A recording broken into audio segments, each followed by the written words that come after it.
Welcome back, everybody, to 93.7 The Ticket. We are here in the University of Nebraska track and field offices with the one and only Coach BRENTON Emanuel. Coach BRENTON Emanuel is the sprints and hurdles coach, but he is also sometimes the 800-meter coach, which is the event that I specialize in. So, Coach Emanuel, the question that I love to ask every single one of my clients that come in is, why the University of Nebraska? That's a great question. I tell you, one is the people that are around here are great. Facilities are great. This resource we have for our student athletes is top notch. I mean, I think what they can provide for you, not only for all your time here, when you graduate, you're going to be very successful. We have everything you need to be good as an athlete, as a student, and then as a professional. So, I mean, Nebraska is a very special place. You see, 90,000 people, 92,000 people actually come to a volleyball game. Now, name another place that could do that. There's no other place that could do that. Football, is when they've not been as successful, they still sell out. We have season ticket holders to our track and field meets. So this place is very special. People love it. They love the brand, and the people are just great to work with. I agree with everything he said there. For a little fun fact for anybody who doesn't know, me and Coach Emanuel actually were in the same conference of high school. Obviously, he graduated in the early 2000s, and I graduated in the 2020s. But we come from the same exact place, so it's pretty unique that we ended up in the same exact place. A little backstory here. In 2019, Coach Emanuel was coaching at the University of Eastern Illinois. And I was currently, I think, a sophomore, junior in high school, and I got a junior day invite by this man right here. So I went, checked out the University of Eastern Illinois. Really wasn't a good fit, but that's how me and Coach Manuel got into connection with each other. And even in the late 2020 as well, we did a few Zoom meetings together, and he was trying to get me to go there. I didn't really know where I was going to go to school. So when I committed to the University of Nebraska in 2021, Coach Emanuel ended up committing or becoming a coach here like 3 weeks later. And now we're all here from Illinois. So, Coach E, can I ask you, what do you think the biggest difference between the states are, between Illinois and Nebraska? We both come from the same place, so we both kind of share the same morals, the same sports teams, for example. We're always messing around about Chicago sports. What do you think the biggest difference is between Illinois and Nebraska? There's this thing called Nebraska nice. Do you believe that to be true? I would say yes. They are very nice up here. And not that people in Chicago are not nice, but there's a certain limit you can get from people outside of Chicago. And I think Nebraska is really nice. I was at a little indoor playground place for my kids, and we had some family friends in town. Their daughter spilled their Dippin' Dots, and it went everywhere. And some lady got up. She was working and watching her kids at the same time, got up and helped us clean up. Had no reason to be over there besides, maybe we're just disturbing you, which we weren't. But she got up and helped us clean up, and then she brought us a little thing for the other girl's daughter to put her Dippin' Dots in so she wouldn't spill it anymore. I'm like, who does that? I know for a fact I wouldn't have done that. I know for a fact Illinois, they'd been like, what are you doing? Why are you spilling your stuff everywhere? You would have got kind of some ugly licks. And I've been in a football game, and so I was trying to get one of the vendors' attention. I couldn't get his attention, whatever.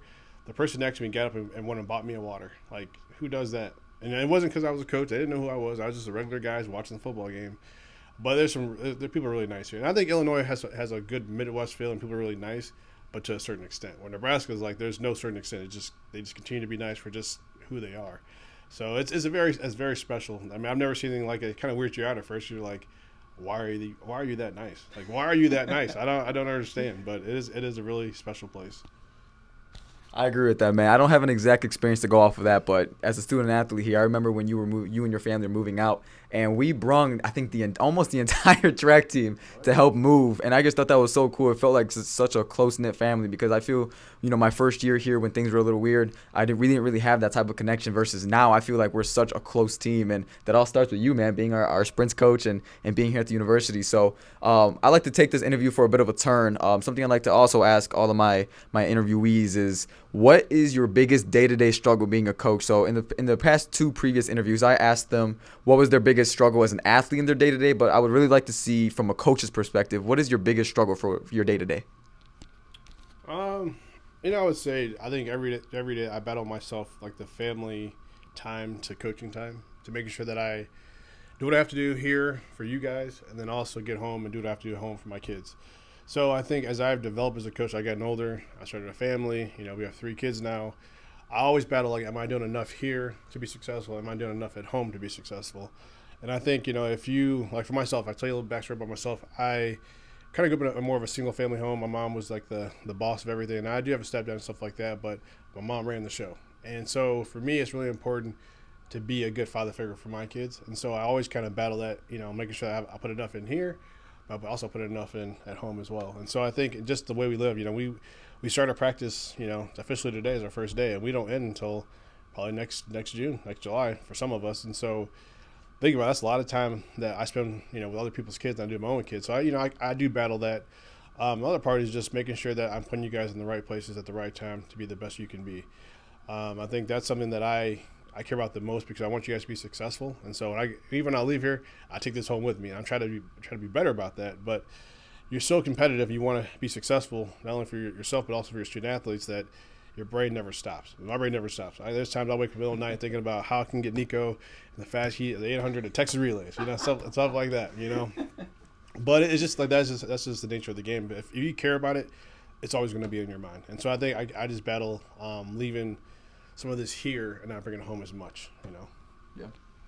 Yeah, I think that's a great answer. I think, even just for a person who isn't even an athlete, they battle from that day to day when it comes to work, when it comes to the relationship with their friends, when it comes to their family. There's so many different factors going on, and especially it's multiplied for us as you being a head coach. And something you didn't mention was bringing in recruits as well. You got to be able to sell yourself, sell the university, on top of being a family man, on top of taking care of your current athletes. It's all a struggle. And so something I like to ask you is, because you come from a lot of different universities, from lots of different athletes, different experiences. You've coached at almost every single level. Go ahead and describe to me the difference between the D3, D2, D1, and even the Big Ten conference for the track and field community.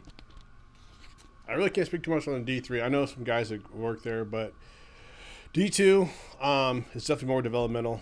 You have to be a lot more patient with the student athletes there just because of the backgrounds they're coming from. The school I was at in Pennsylvania was outside of Pittsburgh. And so you have some of the, just city life issues they may go on. A lot of single parent homes, in which I'm used to that, so I know how to relate to that. But resource-wise, I remember using 3 basketball courses as my indoor track, or running around like a concourse that was like a U, making it, we're able to run continuous 200s. It was, things like that are tough. So, it makes you as a coach more innovative because you got to think outside the box how to make workouts work when it's 10 degrees outside and you can't go outside. Mid-major Division I, very similar to Division II. Resources are very limited. When it comes to having a nutritionist, your own strength coach, a weight room that actually doesn't have holes in the wall like I've experienced in my life. And I think sometimes at those levels, everyone's trying to get to the higher level, to the Power 5, is this very self-absorbing where people aren't willing to help you as much. You come across that a lot because everybody wants to get their next job to get to the next top. Wherever I'm at, I approach it the same way. I've never changed who I am. I'm never going to change because of the job. I think I've always been a big fan of this quote that the man makes the title doesn't make the man. And I think, the harder I work, I will have success, and I'll treat people the same way I've treated them when I was a D2 to mid-major Division I, to as a head coach to here. I think Power 5 here, everything, on this level as far as recruiting, everyone has nice things. Everyone has a great indoor track. Everyone has a nice outdoor track. Everyone has great coaches and facilities. But it's about the relationship. Like you talk about selling myself. I feel like I have to sell myself more because that's the biggest difference now. Is that you don't really have, I got this indoor track, compared to another mid-major school. Well, now it's like everyone has that. It's just the person they want to run for, they want to compete for, and so you have to sell yourself more. You have to be recruiting's like if it's a 24-hour day, you got to be thinking about 23 hours out of the day. Like you got to be on your grind, and I think that's probably the biggest difference here. Is that for us, it's like we got to recruit so much more. But also you got to find the right kids because it's a little bit harder if you want to make changes to the roster and stuff like that. To do that, you got to recruit the right person, right individual. And with the portal nowadays, it's like, as you know, the fan portal. Portal nowadays, kids will come there for just a year and just get out of there. So you want to make sure you invest and find the right kid that you want to work with on a daily basis. Yeah.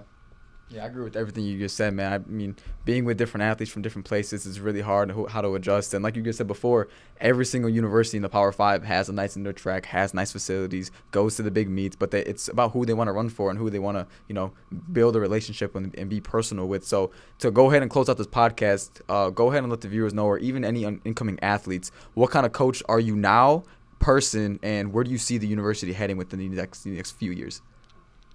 I would say as a coach, I think you mature as you get older. Definitely more mature. I think I have a better job of channeling my frustration. I use frustration as a better word than I did when I was younger. I think as I've gotten older, I'm a coach. I demand a lot out of you. I'm very honest, I would say. I keep things real. Things weren't very good. I'll tell you they weren't very good, but we're going to show you how to fix it. But I'm also just myself. There's no fluff about me. There's no, I just keep it who I am. I don't change who I am. I'm not just Coach EMANUEL. I'm still the same person in every single facet of my life. You can ask my wife. I probably drive her crazy like I drive my athletes crazy. But it's because, I care about the people that I work with. And I think I'm a person, that loves his people that are involved in his life. And so if you're in my life, I'm going to love you like you're one of my own kids, and I'm going to be hard on you like you're one of my own kids as well. And I think as a university, this is a place where it's going to continue to get better. You look at what they're able to do for a volleyball game, track and field. We're building a brand new facility outside. I think you have really good competitive staff that wants to be not only Big Ten champions, but also get a national championship up in here. I think we have some good things that are brewing on the track and the field that those things could happen. And the jumps, everything's kind of trying to click for us. We won last year. The outdoor championships. And I think, if you were to look on paper, we weren't supposed to win. I think, that tells you what type of team we have. We're a team that's, may not be as spicy on the paper, but when it gets to the competition, we're going to show up, we're going to show out. And I think, this is a place you want to be in the future. Man, it's hard for me to top an answer like that. One thing I can add to that, though, for you as a coach and a person is very relatable, too. We have different athletes. We have so many different types of people on the team. I think we have about 72 international athletes. But it's funny, whenever somebody gives me a Coach EMANUEL story, somehow in some way you're always relating to somebody. For example, Sadio, he was on a podcast for 93.7 the other day, and he was telling me, Coach EMANUEL, he's always sliding over my stories. We're in the same fraternity. When it comes to my buddy Nick, a 600-meter runner here, him and Coach E are always talking about shoes. And even for me, too, we both, like I said before, we come from Illinois, so we're both Chicago fans for the most part. And we're always talking about Chicago sports and talking about what's going on in our hometowns, man. So, being under a coach like Coach EMANUEL here is super, it makes going to practice fun and easy. And as he said before, he's very honest, too. You're never going to get, wishy-washy answers. It's going to be straight to the point. And even if you don't want to hear things, you're going to hear what you need to hear to become a better athlete. So, Coach EMANUEL, thank you so much for being on this podcast today, man. This was 93.7 The Ticket. And by the way, he was the one who initiated the idea of starting this entire thing for the Niko at Night podcast. So, big shout out to him. When this thing blows up, I'll make sure he gets, about 20%. We'll see how that goes, 20% royalties. So, thank you all for watching, and see you next time.